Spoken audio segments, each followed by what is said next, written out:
Silakan masuk di sini biar kelihatan nih wajahnya nih. Ini dia nih owner dari Fatia Cafe. Orang itu asik banget ya guys.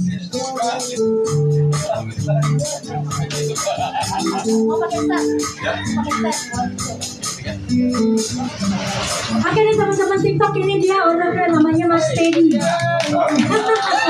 Jadi buat teman-teman yang berada di daerah Denpasar, daerah Bali khususnya, kalau lagi melipir ke arah Pandawa, Nusa Dua, mampir aja di namanya Fatia Cafe. Dia posisinya kalau dari arah mana itu ya Mas ya sebutannya? Dari arah Nusa Dua itu ada sebelah kiri. Arah Nusa Dua. Ya, tapi kalau dari Pantai Pandawanya sebelah kanan ya Mas ya? Iya. Pantai Pandawa ada di belakang kita. Nah, lihat kan penampilannya seniman banget loh teman-teman. Oke, mungkin teman-teman TikTok mau tahu Mas Edi coba dulu dong perkenalan dulu, namanya terus apa lah gitu. Ini pertama kali lah, jadi saya masih grogi. Padahal bukan nyanyi loh.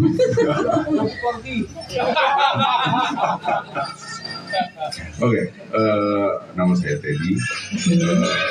Saya buka ini kebetulan dengan ada partner saya, ponakan saya sendiri dengan suaminya.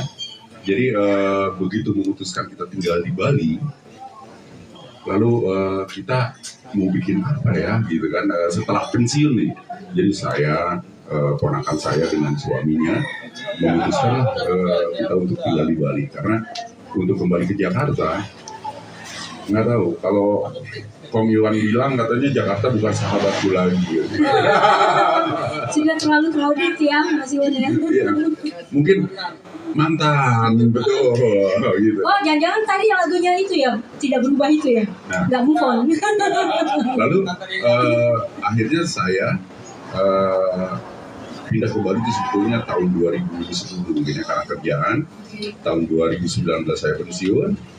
Lalu saya ada komunikasi dengan keponakan saya yang kebetulan 32 tahun lah dia tinggal di Jerman. Dan dia juga pensiun dengan suaminya. Terus dia juga tidak ingin ternyata pulang ke Jakarta. Udah terlalu metropolitan katanya gitu kan. Akhirnya dia nanya gimana Bali. Saya bilang Bali nyaman banget. Akhirnya kita memutuskan oke, kalau kita pensiun tinggal di Bali. Lalu tinggallah kita di Bali. Dan seperti apa namanya, kalau Mas Nino bilang Bali itu kalau kita betah di Bali dan kita tidak pulang, berarti Bali yang memilih kita. Betul nggak? Bukan kita yang memilih Bali. Karena banyak teman-teman yang mereka oke, saya mau tinggal di Bali terus setahun 2 tahun ternyata mereka lagi, tapi ya. Ternyata buat saya,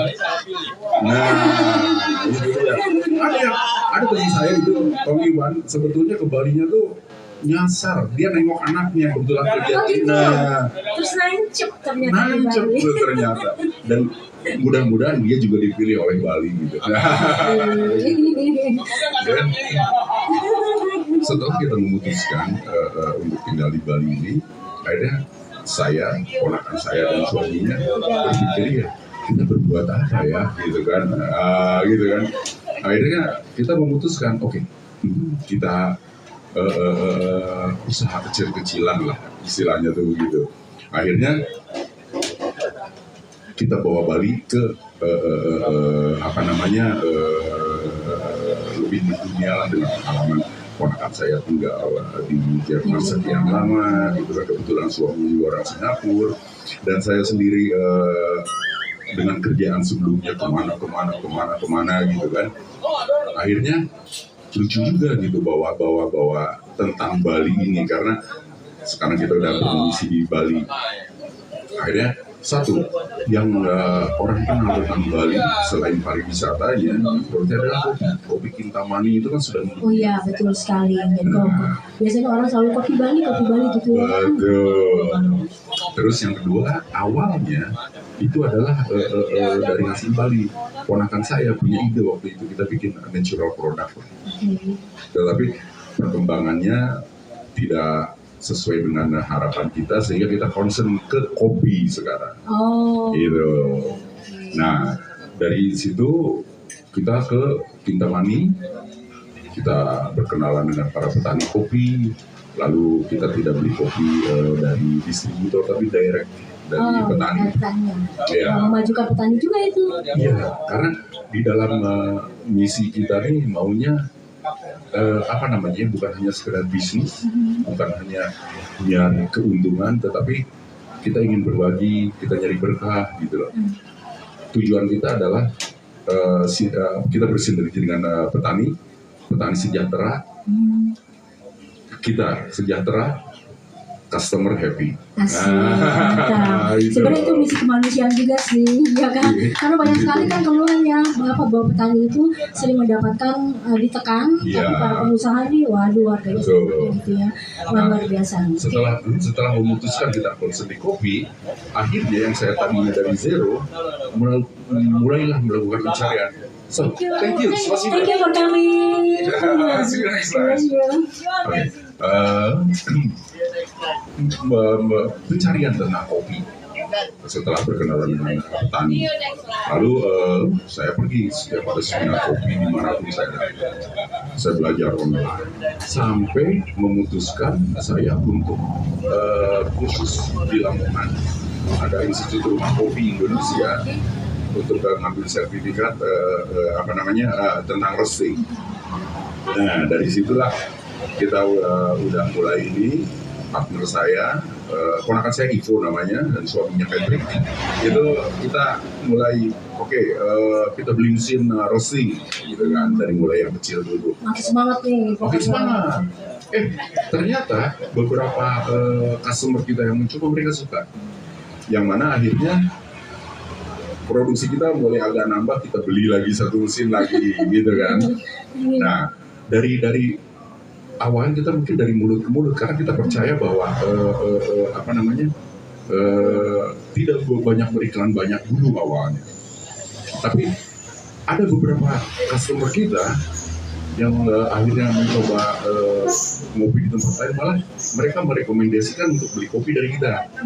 Nah, akhirnya ada beberapa kafe di Bali juga pakai kopi dari kita. Oke, teman-teman yang di Bali ya.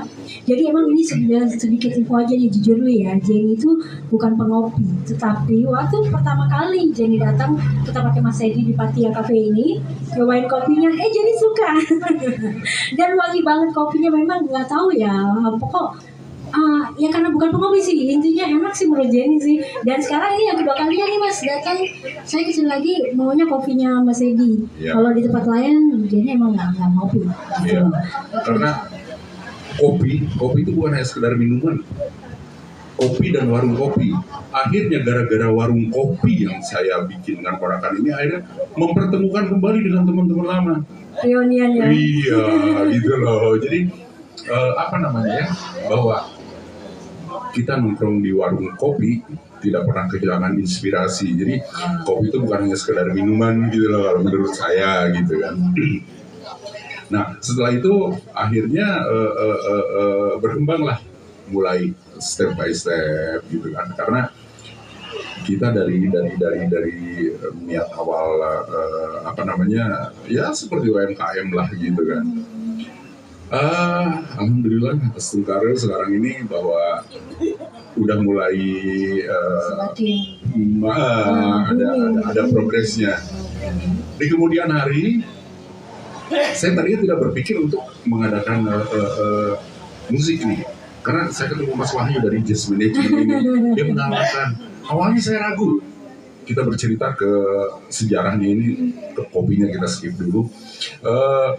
Saya agak ragu karena di mind saya live music itu adalah malam hari, sore hari. Sementara saya di sini buka hanya sampai jam 7 karena di area sini masih belum ramai seperti di daerah lain ya, demografinya tuh. Jadi lebih ramainya di sini pagi hari, orang sarapan, bahkan sampai lunch gitu. Ada penawaran lah dari Jazz Management itu. Waduh, kalau malam saya nggak sanggup, saya bilang gitu kan, karena selain tamunya nggak ada, even musik ini mungkin live, tapi kan yang namanya performance kalau ada penontonnya akan lebih semangat lah. Kayak kalau kita ke olahraga kita bisa lihat atmosfer sepak bola dilarang ada tanpa penonton, pemain juga semangat. Nah kayak gitu loh. Kayak main game online dong ya. Betul. Akhirnya muncullah itu, pagi nggak apa-apa katanya. Yakin, oke kita coba. Ternyata sambutannya ada ya, berharap ke depannya mungkin kita bisa berkesinambungan lah. Thank you banget Mas Edi. Amin. Just management sejahtera, kami sejahtera, pengunjung happy. Yes. Tapi ngomong-ngomong Mas Edi, kenapa sih pilihnya di Pandawa gitu? Kenapa pilih di Pandawa? Karena satu, rumah kita tidak jauh dari sini. Ponakan saya tinggal lebih kurang 700 meter dari sini. Kepleset juga nyampe. Yang kedua, saya dari sini ke tempat saya tuh 10.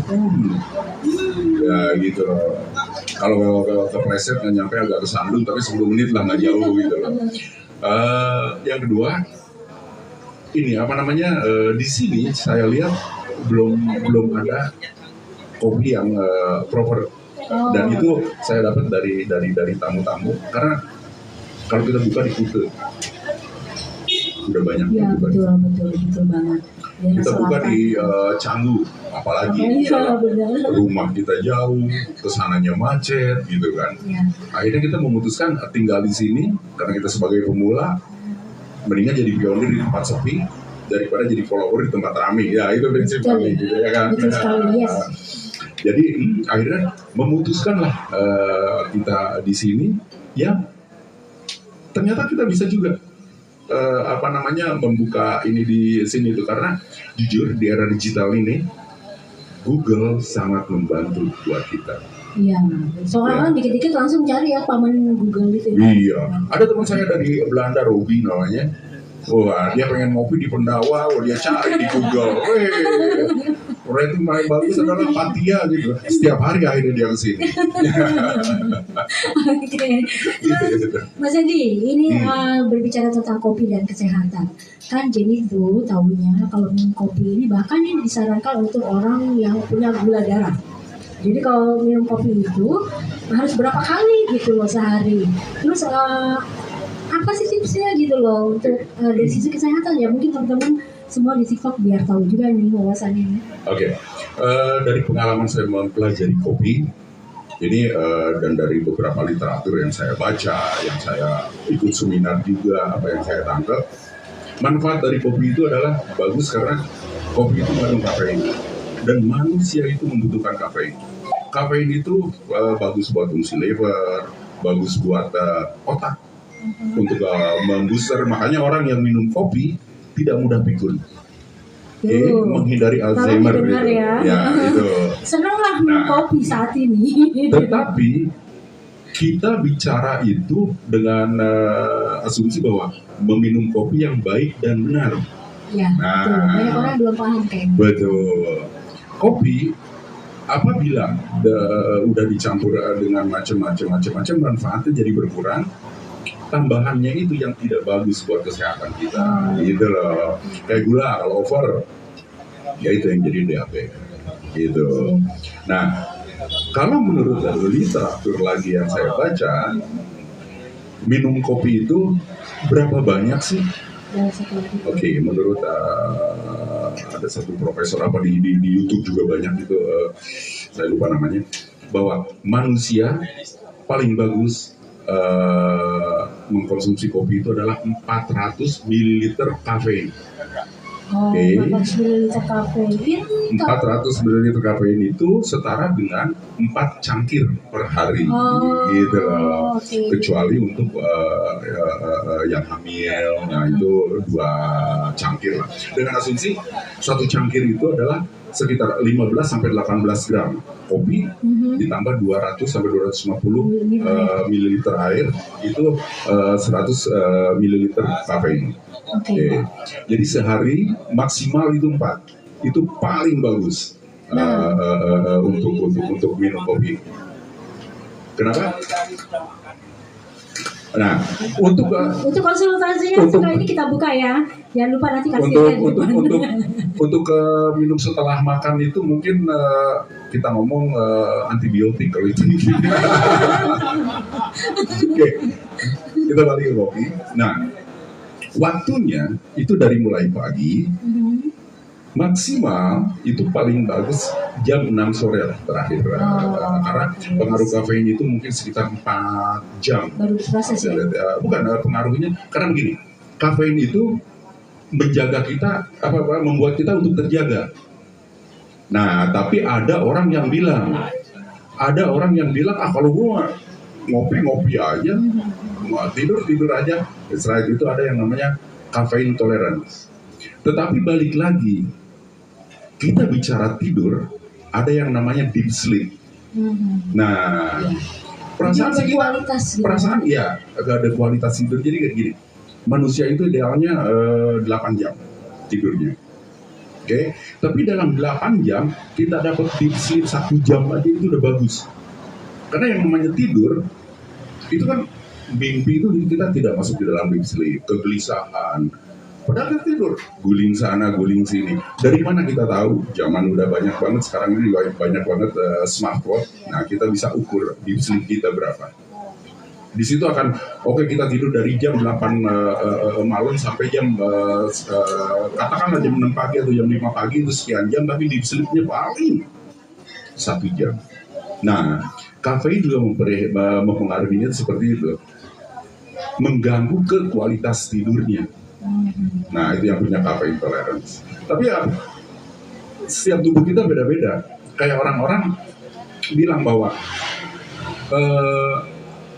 kalau ngopi bikin gue nggak bisa tidur katanya. Tapi kalau buat saya malah kebalikan. Kalau tidur malah nggak bisa ngopi gitu. Nah, itu. Tapi sebenarnya deep sleep ini kayak semacam tidur, terus kalau ada gempa kita nggak tahu gitu. Ya, deep sleep itu adalah tidur yang sangat nyenyak, Benar-benar Dan kita- hilang. Iya, betul. Tapi kalau kadang-kadang kan ada Gelisah, kegelisahan, ya. ada apa. Ini tapi secara ini kita tidak rest, kita tidak nyenyak banget gitu, tidak. Itu yang dimaksud dengan deep sleep Iya, gitu loh. dan biasa kalau deep sleep itu kita bangun langsung berangsanya tuh fresh banget. Iya. Ya. Iya, gitu. Oke, jadi itu teman-teman ya. Kurang lebihnya itulah. Betul, jadi pengetahuan tentang bagaimana sih cara minum kopi ini dia ahlinya juga ya Mas Dendi. Jadi sudah tahu bahwa sehari itu paling tidak ada 4 cangkir untuk memenuhi kafein dalam tubuh kalian semuanya. Oke, jadi jangan takut untuk minum kopi, yang penting jangan yang aneh-aneh gitu ya Mas ya. Ya. Ditambah-tambah ekstrak lah, ditambah-tambah topping apa-apalah gitu. Jadi pure kopi, apalagi kopinya itu yang natural, yang digiling gitu Iya, ya Mas ya. jadi kalau apalagi sekarang ini kalau beli kopi lebih bagus adalah kopi yang bean ya, Oh yang iya, sebelum iya, di grind. iya. Karena apa? Itu kopi akan fresh terus. Oke, saya analogikan seperti ini. Sekarang ini kan di supermarket banyak sekali buah yang sudah dikupas. Iya. Ada mangga, ada durian. Lebih enak mana?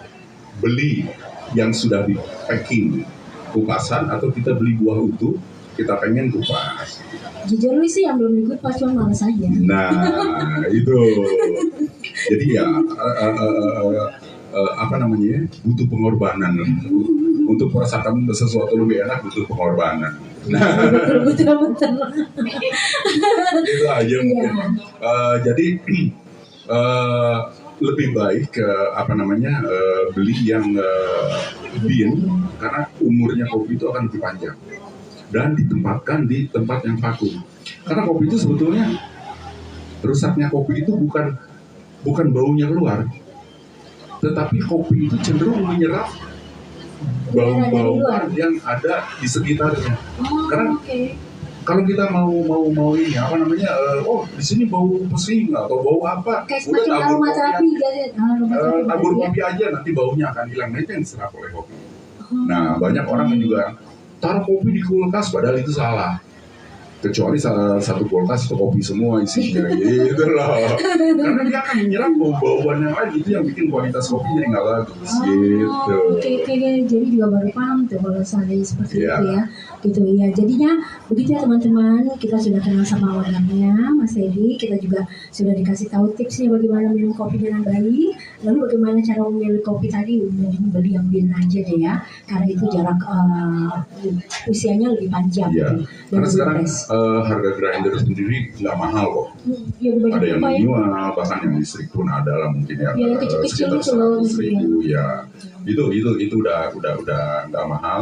Kalau kita pengen menikmati kopi yang real kopi, Oke. dengan baik dan benar. Oke lah, baik Oke. begitu. Kalau teman-teman kita semua, kita sudah berbincang-bincang dengan Mas Edi. Terima kasih banget Mas Edi ya. Sama-sama Mbak Jen. Dan thank you banget, kita juga sudah dipersilakan di sini nih. Oke. Jadi teman-teman jadi punya wawasan lagi yang baru. Oke teman-teman pemusik, mohon kembali ke alamnya masing-masing. Dan jangan lupa ya buat teman-teman yang di daerah Bali dan Pasar, pokoknya